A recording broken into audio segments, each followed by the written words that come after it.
Hello student, welcome है आपका हमारे यूट्यूब चैनल में। तो आज हमारी जो क्लास है, जो क्रैश कोर्स की क्लास थी, उसके अंतर्गत यह दूसरी क्लास है। इसमें हम मृदा चैप्टर के जो मृदा से रिलेटेड, सॉइल से रिलेटेड जो तथ्य हैं, पशुधन प्रसार अधिकारी की यह क्लास है। तो पशुधन प्रसार अधिकारी में जो सॉइल से रिलेटेड जितने भी महत्वपूर्ण तथ्य हैं उन्हें यहाँ पर देखेंगे, कुछ महत्वपूर्ण तथ्यों को। दूसरा, हम इससे रिलेटेड प्रश्नों को भी देखेंगे ताकि प्रैक्टिस भी हो जाए। और काफ़ी महत्वपूर्ण प्रश्न हैं और प्रीवियस ईयर एग्जाम में आए हुए सभी यह प्रश्न भी होंगे। तो इन महत्वपूर्ण फैक्ट्स को आप ज़रूर याद रखिएगा, यह रिवीजन भी आपका होगा और काफ़ी महत्वपूर्ण है। एग्ज़ाम में पूछे जाने की बहुत ज़्यादा इनकी संभावना रहेगी इन तथ्य की। तो चलिए शुरू करते हैं। पशुधन प्रसार अधिकारी के अंतर्गत क्रैश कोर्स की जो या क्विक रिवीजन की है जो क्लास है इसको, और यह पीडीएफ आपको अगर चाहिए तो आप टेलीग्राम चैनल से जुड़ के इसका पीडीएफ डाउनलोड कर लीजिएगा। टेलीग्राम चैनल का लिंक डिस्क्रिप्शन में आपको मिल जाएगा। अगर आपको इसकी ज़रूरत है तभी आप उससे जुड़िएगा। तो चलिए शुरू करते हैं इस क्लास को। तो पहला है यहाँ पे, मृदा का निर्माण चट्टानों के अपक्षय अपरदन विभिन्न प्रकार के कणों के मिलने तथा मृदा जनन के स्वरूप होता है। यह ध्यान रखिएगा, कहीं पे भी यह महत्वपूर्ण तथ्य है कि मृदा का निर्माण चट्टानों के अपक्षय अपरदन विभिन्न प्रकार के कणों के मिलने तथा मृदा जनन के फलस्वरूप होता है। यहाँ पर दूसरा तथ्य है, मृदा परिच्छेदिका का सबसे ऊपरी स्तर जैविक स्तर होता है। यह महत्वपूर्ण है। इसमें जीवित या मृत जैविक पदार्थों की सबसे अधिक मात्रा होती है, क्योंकि ऊपरी स्तर होता है। ऊपर से नीचे जाने पर जैविक पदार्थों की संख्या में ह्रास होता है। यह भी एक महत्वपूर्ण तथ्य है, इसे ध्यान रखिएगा। अगला जो महत्वपूर्ण तथ्य है वह यह है,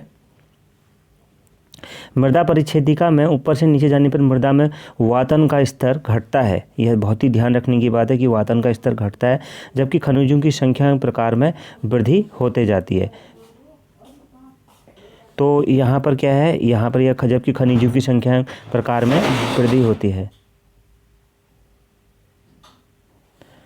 तो यहाँ पर मृदा में वातन का स्तर तो घटता है और खनिजों की संख्या में वृद्धि होती है, मिनरल्स में वृद्धि होती है नीचे जाने पर।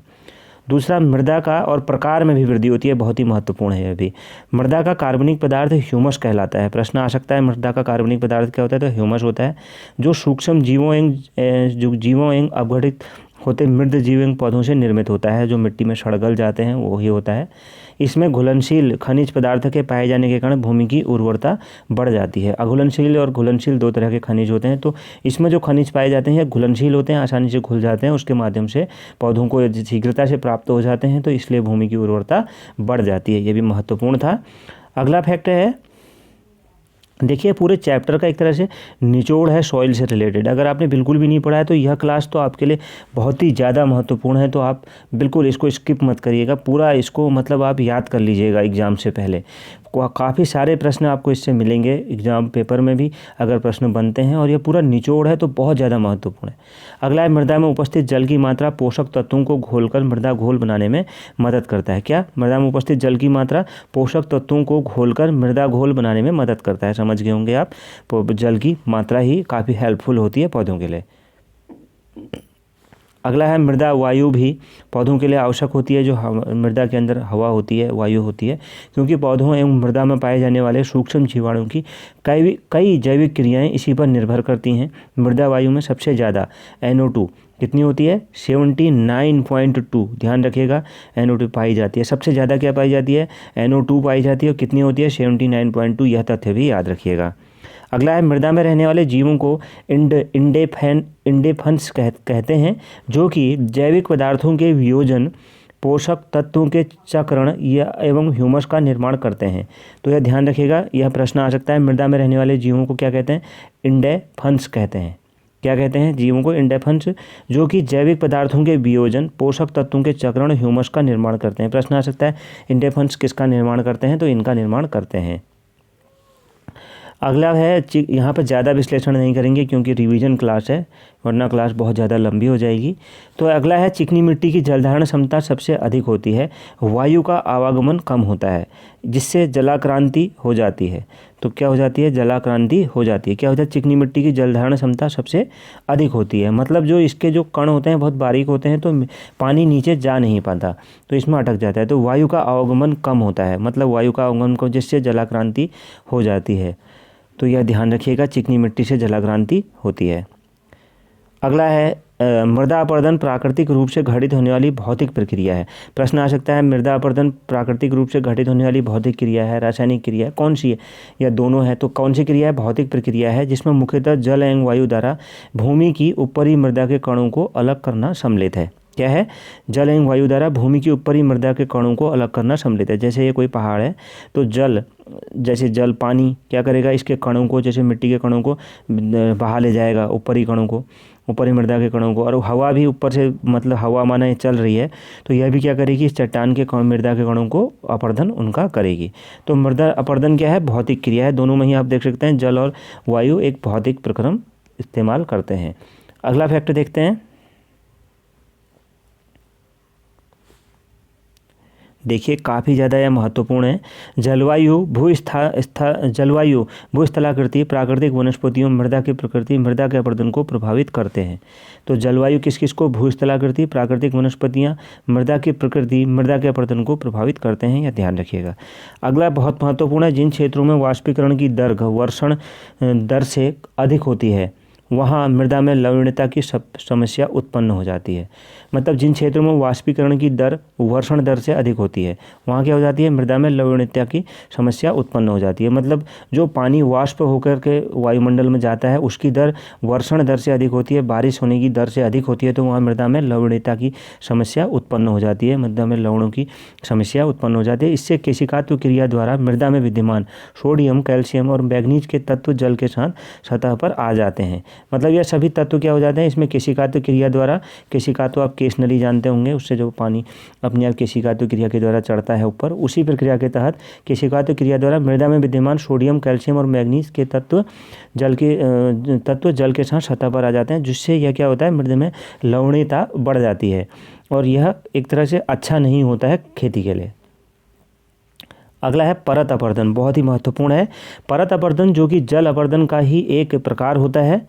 किसका? जल अपरदन का ही प्रकार होता है। जल अपरदन हमने जैसा जाना कि यह ऊपर के कण जो होते हैं वो जल के साथ बह जाते हैं। यह अत्यधिक हानिकारक होता है परत अपरदन, क्योंकि एक समान ढलुआ भूमि के एक बहुत बड़े क्षेत्र को यह प्रभावित कर सकता है, ढलुआ भूमि के। तो ध्यान रखिएगा परत अपरदन किसको? ढलुआ भूमि को सबसे ज़्यादा प्रभावित करता है।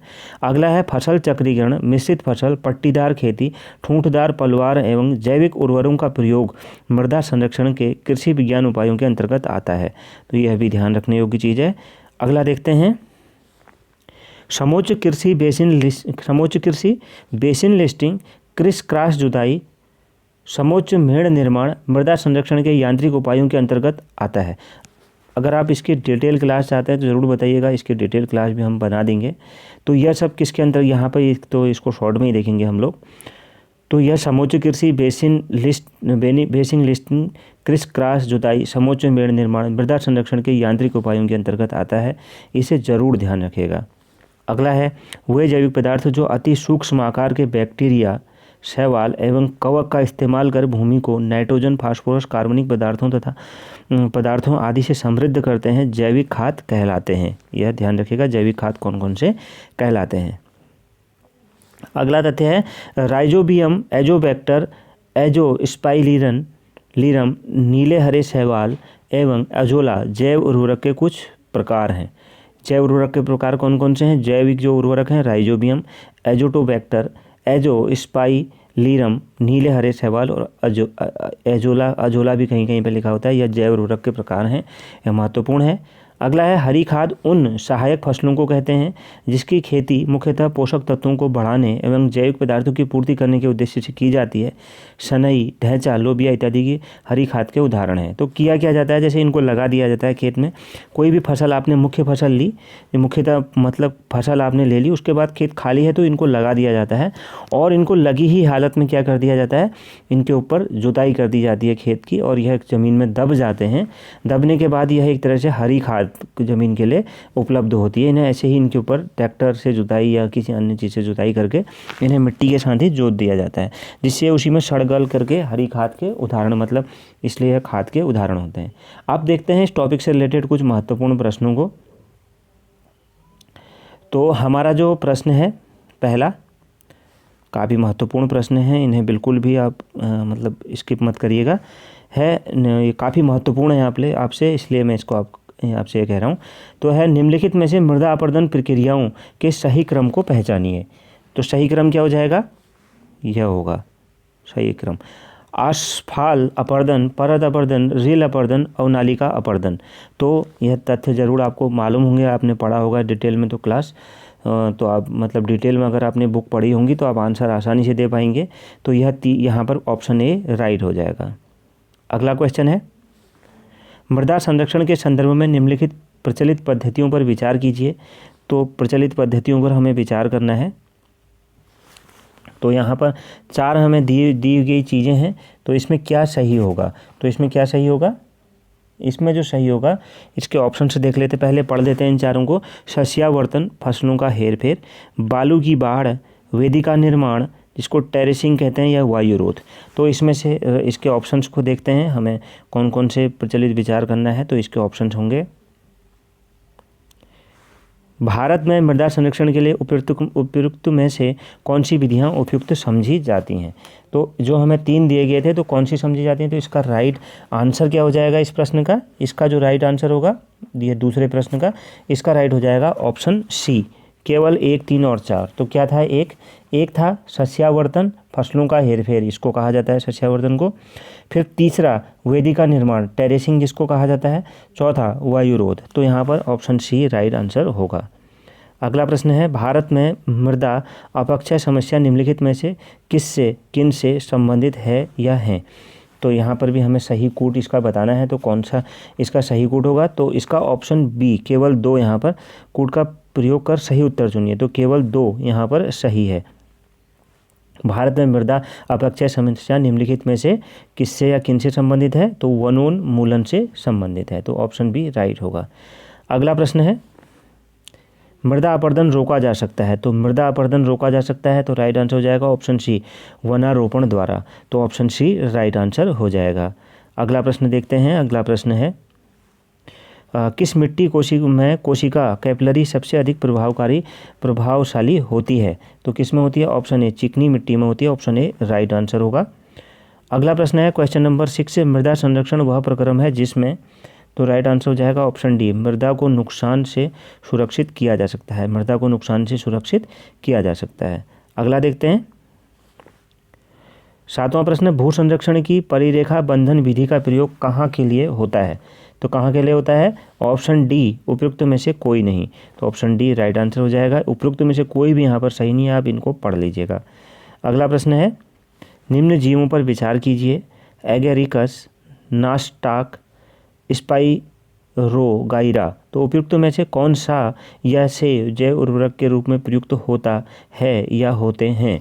तो राइट आंसर क्या हो जाएगा इसका, ऑप्शन बी, तो केवल 2 यह यहाँ पर जैव उर्वरक के रूप में प्रयोग होते हैं, नास्टाक। तो यहाँ पर ऑप्शन बी इस प्रश्न का राइट आंसर हो जाएगा, केवल क्या 2।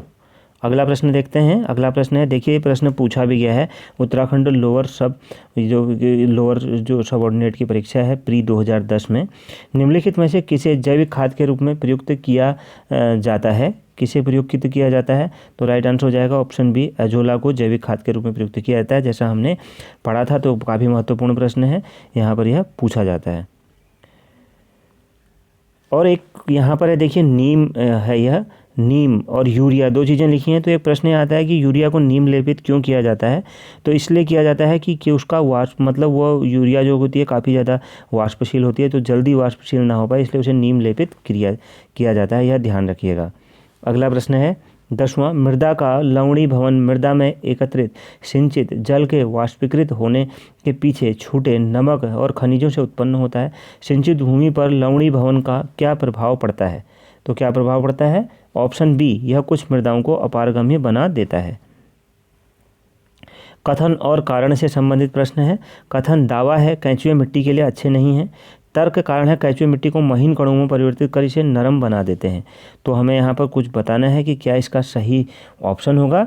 तो इसका जो सही ऑप्शन होगा, यह 2 तो नहीं है, ऑप्शन डी ए गलत है लेकिन आर सही है। तो ए गलत है, केंचुए मिट्टी के लिए कभी भी क्या होते हैं, हानिकारक नहीं होते हैं, अच्छे नहीं होते हैं, ऐसा नहीं है। केंचुए मिट्टी के लिए बहुत अच्छे हैं, तो कथन उसमें क्या था, केंचुए मिट्टी के लिए अच्छे नहीं है, वह गलत है। दूसरा था, केंचुए मिट्टी को महीन कणों में परिवर्तित कर इसे नरम बना देते हैं, बिल्कुल सही है। तो आर सही है, कथन कारण से संबंधित था। दूसरा है, निम्नलिखित में से कौन सा मृदा से संबंधित है। तो कौन सा मृदा से संबंधित है, तो ऑप्शन ए इंडेफिक, यह मृदा से संबंधित है। तो ऑप्शन ए इस प्रश्न का सही उत्तर होगा। अगला प्रश्न है, नीले हरे शैवाल की कुछ जातियों की कौन सी विशेषता उन्हें जैविक खाद के रूप में वर्धित करने में सहायक है। तो राइट आंसर क्या हो जाएगा, ऑप्शन सी है इसका राइट आंसर। उनमें ऐसी क्रियाविधि होती है जो वायुमंडलीय नाइट्रोजन को ऐसे नए रूप में परिवर्तित कर देती है जिसे फसल के पौधे आसानी से ग्रहण कर सकते हैं। तो ऑप्शन सी इस प्रश्न का सही उत्तर होगा। अगला प्रश्न है, कथन और कारण से संबंधित, काफ़ी महत्वपूर्ण है। कथन है, हिमालय की मिट्टी में ह्यूमस प्रचुर मात्रा में पाया जाता है। कारण है, हिमालय में सर्वाधिक क्षेत्र वनाच्छादित है।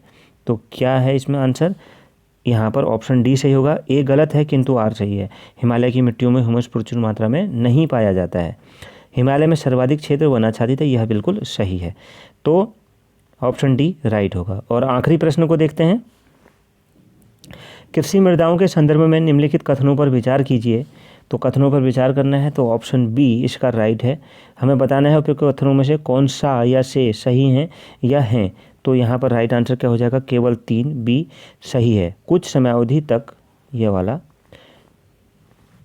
कथन सही है। तीसरा, कुछ समयावधि तक सिंचाई कुछ कृषि भूमियों के लवणी भवन में योगदान कर सकती है, बिल्कुल। तो ऑप्शन यहाँ पर राइट कौन सा हो जाएगा इसका, 15वें का बी, केवल 3 सही है। तो ये थी हमारी आज की क्लास। कैसी लगी आपको क्लास, कमेंट बॉक्स में ज़रूर बताइएगा। अन्य किस टॉपिक पर क्लास चाहते हैं ये भी ज़रूर बताइएगा। डिटेल क्लास चाहते हैं वो भी बताइएगा। तो मिलते हैं नेक्स्ट क्लास में। Thank you very much.